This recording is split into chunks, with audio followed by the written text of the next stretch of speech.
Welcome back to Witness. While the world watches Palestine, what do Palestinians watch? Ramallah TV turns the tables and shows us some of the TV being made and watched by Palestinians themselves. Behind the scenes at Al-Quds Educational Television station, we get a whole new perspective on Palestine.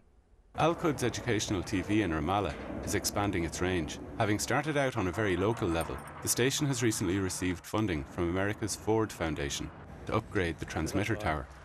شو بصير؟ بيعمل فوكسنج على الإشارة، بيجي على المحلات البعيدة. كان بنروح عشان البنات موجهة أكثر، كان فوكسنج على أبوديس أكثر. ممكن. كانت توصل أحسن. وهو بيضيعنا مناطق الثانية. We're working on our broadcasting right now, and we're increasing it and should cover most of Palestine after we're done. Mona is development officer at the institute that runs the station. Part of her job is to develop projects that bring in international funding.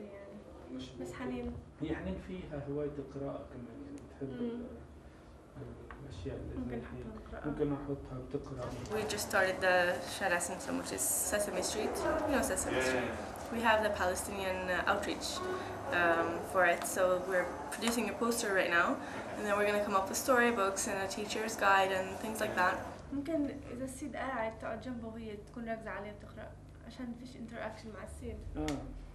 While projects like Sesame Street can pay everybody's wages for months, some people would prefer not to rely so heavily on outside help. You know, the funders, they decide what they accept. You apply and they decide what kind of projects they want. They decide what kind of development they want in Palestine. What do they want to put their flag on? This is how it works. Until we have economic independence, we will not really develop. But the reality is that international aid is what puts bread on the table, and staff at AQTV are realistic about the cost of running a television station. قديش بكلف هذا الديكور هارون؟ يعني تقريبا. ديكورين بيطلع $1000.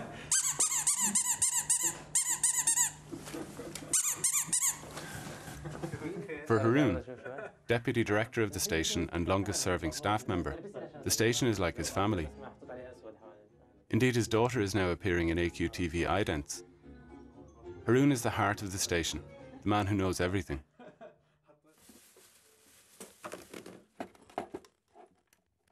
I don't like to work as sound man. No. Yes. Many cables. If there is something happened, you have to solve it. So you have to know about these details. I work as a deputy TV director and sometimes as a technician. And sometimes we also work with Mona and funding, making proposals and suggest ideas. So you do everything? I have to, because I am here from 11 years ago. The threat of losing this is terrible, but remains immediate. You can't plan for your future here. If the Ford decide to stop funding our TV, we will be in the street. We will start to be homeless. While he may be joking now, Haroon has real experience of unusual living conditions. This is not my house, and I live it for 3 years. So if you are a Palestinian journalist, you have chance to live like this place. And you can open it easily. No keys. This is the real life. If you have $500, $600 a year, a month, it's not enough to rent a home for $300 a month. You know what this means? Hand by hand, we build the hope and the future. Haroon relies all the more on his job because he cannot work as a journalist outside Ramallah. The time he spent in an Israeli jail 10 years ago marks him out for special scrutiny at checkpoints. These days, he almost never leaves the city. They put your name in the computer forever. You know, only your ID lead your life. Only not your body and your soul and your feeling and your knowledge. Not this, your ID. This issue of movement and permissions is a constant preoccupation at the station. For some, it's even a source of humour. Abed and Ahmed are actors at the Palestinian National Theatre in Jerusalem. Today they're recording a series of comedy sketches for AQTV. Here they play out a scene involving a teleportation device, which lands them in the last place they want to be.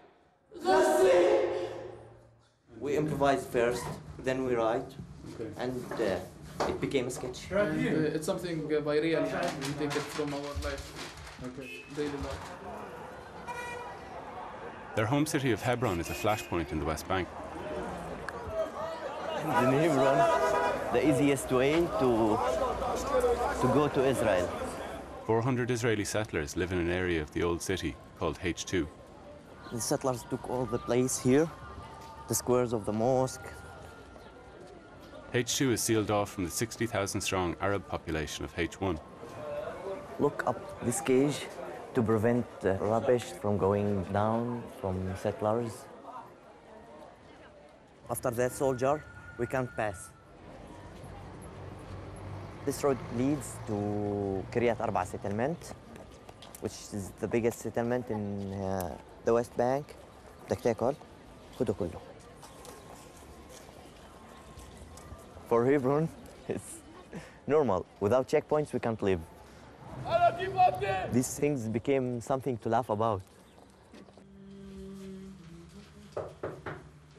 السلامات. اهلا وسهلا وبيك مرحبا. كيف الحال؟ تمام بخير، بتعرف اخيرا خلصنا من عرفهم يا زلمه. شو بتحكي؟ خلص يا زلمه اخذوا حصتهم، اخذنا حصتنا.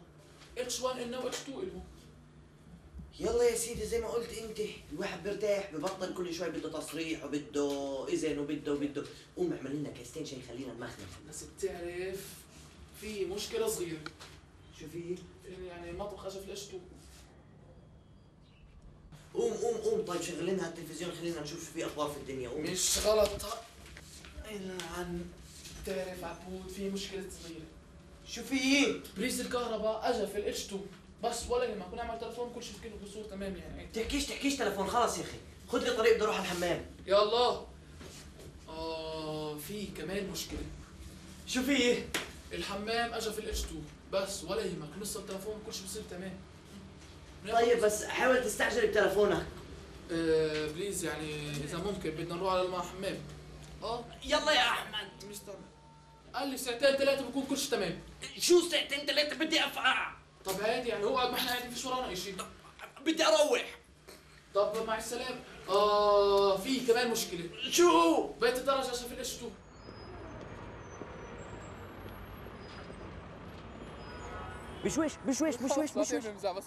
After showing me around Hebron, Abed meets Ahmed, who has some good news.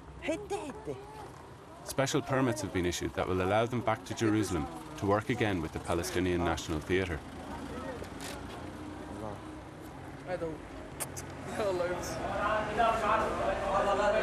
Permit for entering Jerusalem and rehearsing in the Palestinian National Theatre from the 31st of January till the 31st of March. For these guys, these permits have a symbolic meaning also. Jerusalem is our dream. Jerusalem is something huge for us. Jerusalem was the heart. And then after the Israeli checkpoints and the Israeli wall and everything, Jerusalem became 100% isolated.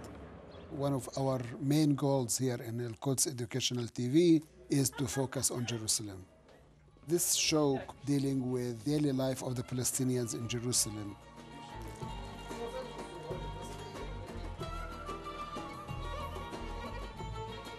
مرحبا بكم مشاهدينا الأعزاء في هذا البرنامج والذي هو خطوة لإعلاء صوت المدينة التي هي حلم كل فلسطيني وعربي ومسلم.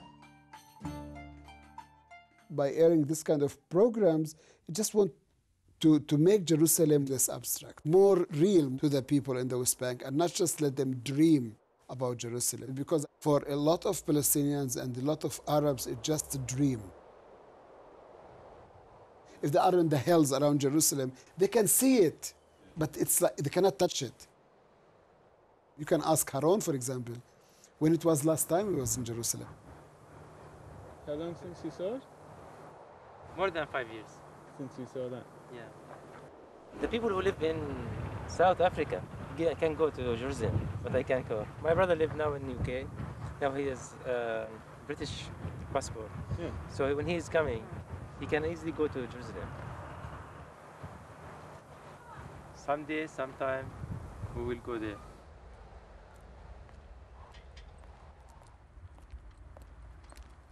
Until Haroon can travel freely to Jerusalem, he and many others will have to rely on television to take him there. and everywhere else that's off limits. By working to keep their own stories in the unrestricted airwaves, Haroon and the others here at AQTV can at least make sure that Palestinians retain some independence of ideas.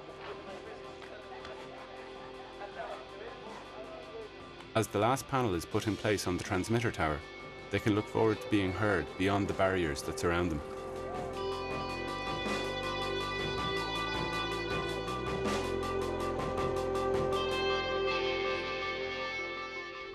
A very different view of Palestine on television. Thanks for watching, and I hope you'll join me next time on Witness.